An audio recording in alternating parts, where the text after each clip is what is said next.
Ustaz, mengapa Allah ciptakan Dajjal? Mengapa Allah ciptakan syaitan? Mengapa Allah ciptakan iblis? Saya buat pertanyaan kepada siswa, pelajar-pelajar penuntut ilmu. Siapakah Raja Saudi Arabia? A. Sulaiman, B. Salman, C. Ahmad, D. Muhammad.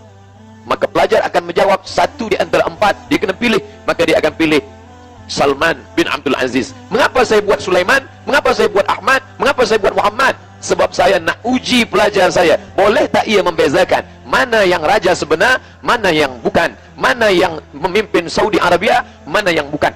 Maka makna daripada Allah ciptakan Dajjal supaya manusia lulus daripada ujian, membezakan mana yang hak, mana yang batil. Maka datang syaitan, la atiyannahum min baini aydihim, aku akan datang dari hadapan, wa min khalfihim, dari belakang, wa an aymanihim, dari kanan, wa an syama'ilihim, dari kiri, fala tajidu aktsarahum syakirin. Dia datang, dia goda manusia, tapi manusia juga diberikan kekuatan. Wa nafsu wa ma sawwaha, demi jiwa dan penciptaannya. Fa alhamaha fujuraha, Allah berikan jalan fujur, jalan tak baik, jalan batil. Wa taqwaha, Allah berikan jalan takwa.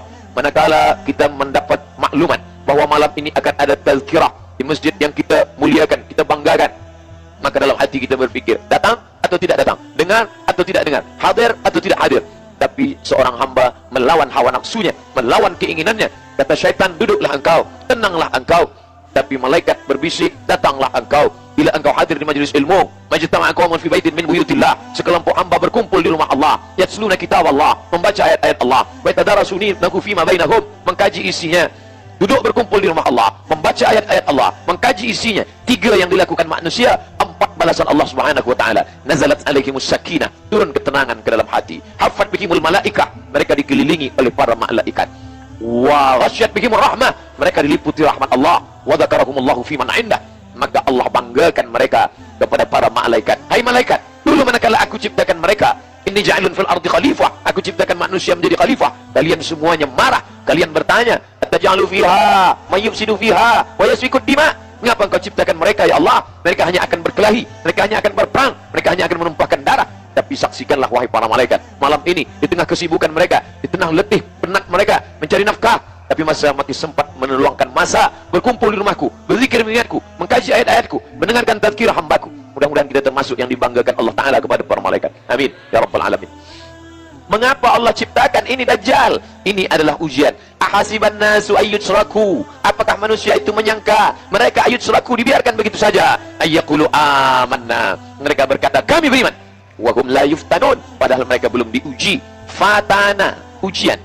Bila kita menemukan batu, kayu hitam, kita tak tahu apakah ini sampah atau ini emas. Kalau emas, maka dia mesti fatana, diuji. Menguji emas, dibakar dia dengan api. Manakala kita bakar dengan api yang amat sangat panas, meleleh, hilang hitamnya, tampak cahayanya, berarti dia emas.